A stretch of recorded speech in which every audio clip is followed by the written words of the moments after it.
He set aside some things in his life that were priorities for him. His career, his family, his bike riding. It was kind of the three. And immediately he started to excel. It was basically trying to figure out how to meld a career and a lifestyle together. He seemed to just do it very effortless, and you really didn't see him doing a lot of stuff, and then all of a sudden you'd see him, put deal after deal on the board. We have to change our business, or the business changes around us and we're left behind. He became known in the office. His nickname by the staff was the Ninja. And you'd look at him and you think, well, geez, this guy's always on his bicycle, or he's always doing something fun. He doesn't work, but he always was in motion, and there was always a rhyme and a reason to everything he did. I built an entire sales course around his methods and his philosophy and his way of doing business, and it's now called Ninja Selling. And it all started with this one guy at the group by the name of Jimmy Benlight.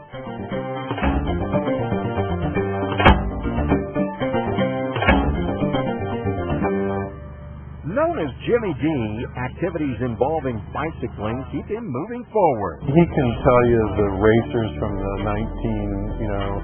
86 Coors Classic and who won what stage. The bike is the best place for me to be. And there's a lot of times when I will feel bad, and I will go ride and I'll feel better after I ride. It's so empty. For this evolving ninja, the bike's importance to his soul has shifted into high gear.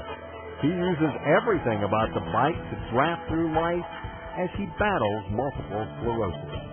Realtors feel impervious to the world. We just kind of get in the world, roll up our sleeves, and go 100 miles an hour. And what I've learned is what happens when somebody puts the brakes on me. How do I run my life? How do I run my spiritual being? How do I run my business? How do I run my relationships for the long term as opposed to just today? The former real estate broker with the group shares his passion for his preferred form of transportation by coordinating a bike giveaway at Christmas. Here's Colton. Hey, dude! I like seeing that. How many young kids who would never have had a bicycle for Christmas? I mean, that was beyond anything they can even imagine. Hundreds and hundreds of those families have been touched by Jimmy D and Christmas on Wheels. A mainstay in the biking community, Jimmy D coordinates bicycle events and fundraisers and now inspires those at the highest level of competition. Every day for him is a race. Every day for him is a struggle. Every day is a championship, a tour. He doesn't have a choice whether it's a fight or not that I have in the race. I can decide, okay, I'm going to pull the plug. I don't feel good today. But he doesn't. And his ability to fight that and conquer that every single day inspires me to be the greatest athlete that I can be. What I've learned is anything that goes through the brain and anything that goes through the spine can be affected at any time of the day, for months at a time, for days at a time, hours. And that's the most disabling aspect for me, is just the constant randomness of what's going to happen and when it's going to happen and how long it's going to last.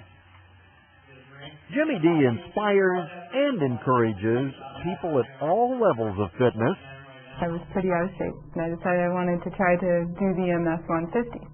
Tammy Lucas's first attempt at the MS 150 ended in disaster. So I wound up laying on the ground with an IV in my arm somewhere along the Royal Gorge. Got 3 liters of saline, really dehydrated. It was bad news. But intent on another run at the 150, Tammy joined a spinning class. Jimmy D was the instructor, and everything changed when she found out he had MS.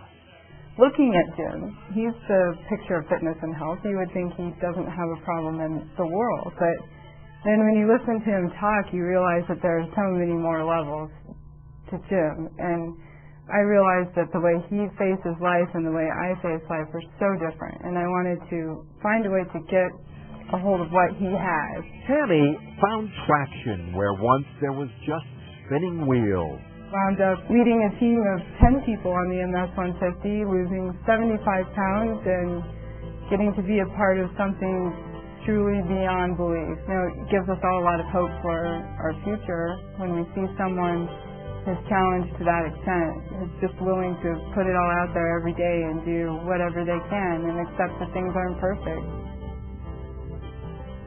He can will himself to do things that a normal person can't. He wants to get the word out there and help other people. It's just in his nature. It's in his chemistry. And that's why I say he's the champion that he is, because he makes people around him better. In a weird way, it has brought so much good stuff to my life. Just good connections with good people and really taking the time to kind of think about the bigger picture of life. It's one of the best things that's ever happened to me and the worst thing that's ever happened to me.